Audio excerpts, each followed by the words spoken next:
Radio Sucesos 101.7 FM presenta su noticiero Sucesos, un periodismo libre para una democracia plena. Los hechos y las opiniones de los sucesos que marcan nuestro tiempo.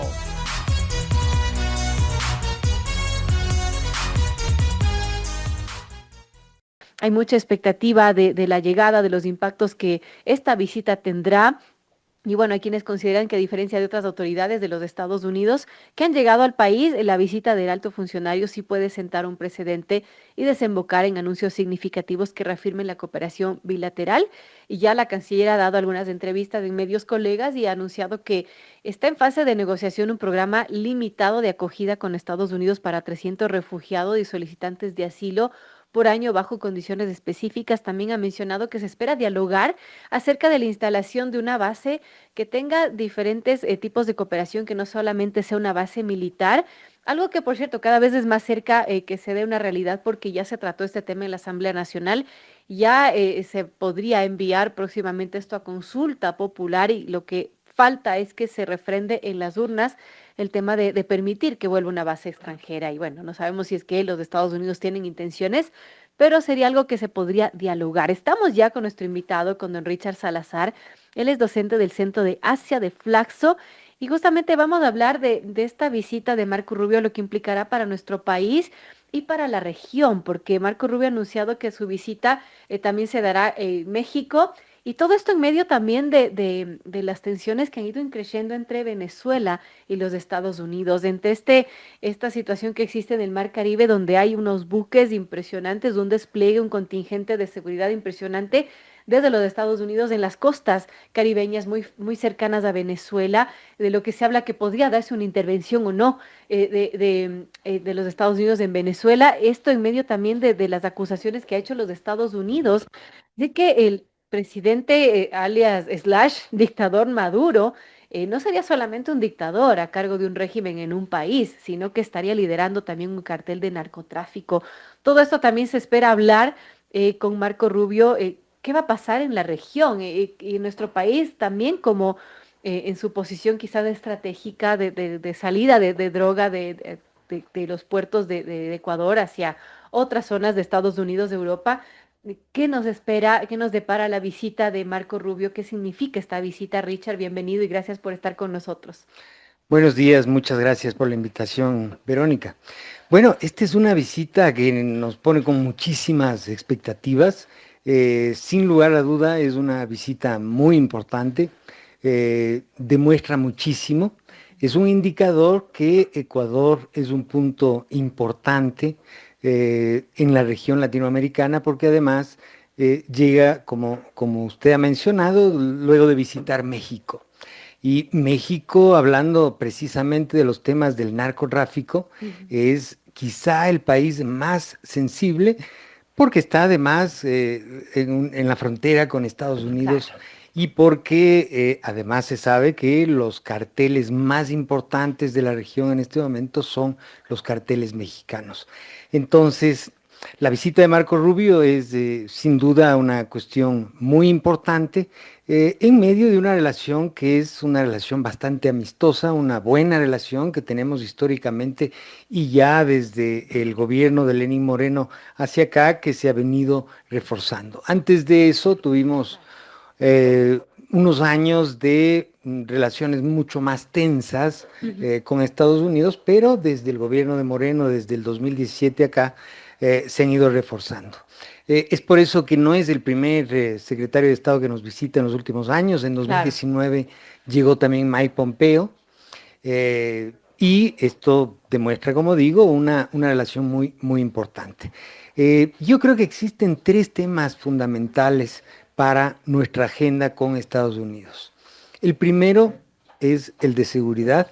Nosotros vivimos una crisis muy dramática de seguridad, es una cosa además relacionada directamente con el narcotráfico, porque nuestro país es prácticamente el puerto más importante de salida de cocaína del mundo y el principal consumidor es Estados Unidos. Bueno, ahora le está haciendo la competencia también Europa, pero en cualquiera de los dos casos, el puerto de donde sale esa droga es el Ecuador. Y en ese escenario, la presencia de buques estadounidenses en el Caribe para frenar el tráfico por esa zona y quizá no se sabe todavía qué es lo que ha pensado el presidente Trump acerca de una incursión o no a Venezuela. Es un tema bien Muy sensible, ¿no? delicado, así es. Muy delicado. No obstante, eso hará que el flujo de droga que salía por ahí tiene que salir por otra parte. Claro, lo que hablamos esta mañana con Mario Pazmiño, que mencionaba que una vez que se bloquea esta parte del Caribe, todo se podrá venir por acá, por estos Exactamente. canales, ¿no? Y ahí es importante justamente esa cooperación que se haga con Estados Unidos. Exactamente, entonces es un punto muy sensible, muy importante que hay que tratar en esa agenda. Esa droga va a tener que buscar un lugar y va a salir seguramente más por nuestro puerto, van a buscar esa salida. Así que esperamos que se haga una negociación, digamos, hábil, una negociación apropiada para nuestro país. El segundo tema, que además va a ser tema muy importante para Estados Unidos, es el migratorio.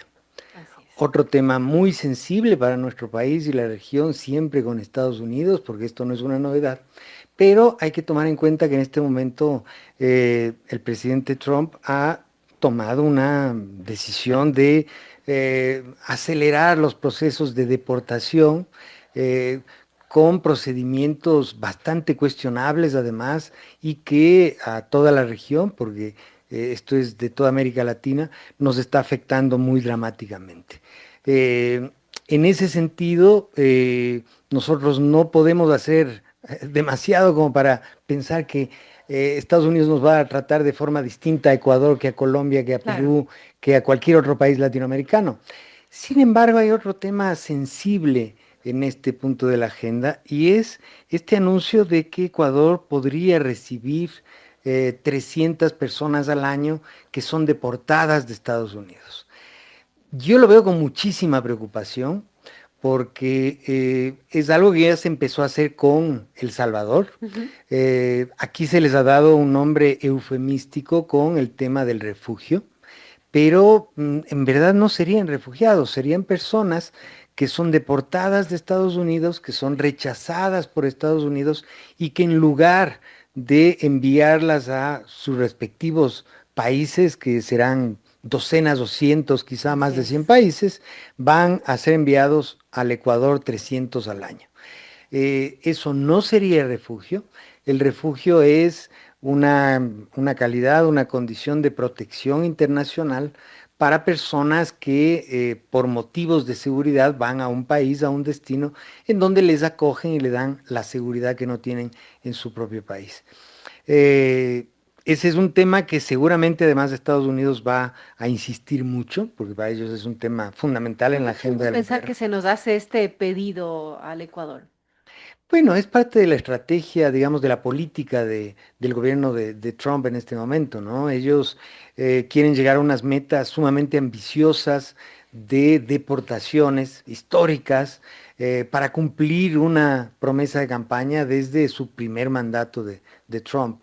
Entonces, esto seguramente lo han planificado en varios países y quieren implementarlo y van a insistir en esto para que el Ecuador acepte. Y el Ecuador está en una situación complicada, porque como Así nosotros es. necesitamos cooperación, eh, también es un poco difícil negociar sin acceder a ciertas cosas que pide la otra parte en esta negociación, un país como Estados Unidos además, que es no solamente la primera potencia del mundo, sino que es nuestro primer socio comercial. Y ahí viene el tercer tema de esta agenda, desde mi Tema perspectiva. de China. El tema comercial que tiene que ver también con el tema de China. Hay algo que se menciona que podría ser una parte de la agenda oculta de Marco Rubio, justamente, que pedir al Ecuador que se aleje de sus relaciones con China. Tenemos actualmente un acuerdo comercial con China. ¿Qué podría pasar con eso?